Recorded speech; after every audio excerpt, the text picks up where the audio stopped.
Turning to trade, South Korea recorded a healthy current account surplus in June. Not as big as a year earlier, though. Kim Hyesung has the data from the nation's central bank. South Korea's current account surplus hit $7.4 billion in June to mark 76 straight months in the black.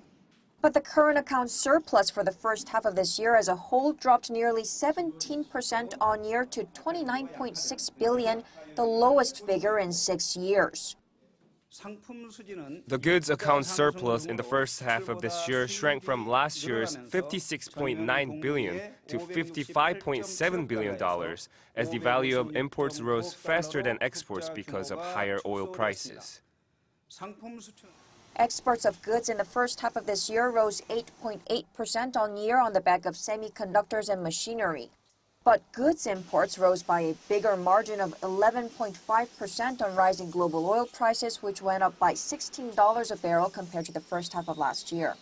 The service account deficit hit $2.45 billion in June. In the first half of this year, the service account deficit widened from last year's $15.4 billion to $15.9 billion. The bank attributed the rise to sluggish domestic shipping industry and a bigger deficit in the travel account. The travel account deficit hit $8.5 billion, marking the second largest half-yearly loss following a record high tally in the second half of 2017. This came mainly as the number of domestic departures outpaced the number of foreign arrivals. The financial account, which shows capital outflows and inflows, recorded a surplus of $4.7 billion in June and $24 billion for the first half of this year, both down from the same period last year as Korean companies increased their investment abroad and their dividend payments. Kim Hyesung, Arirang News.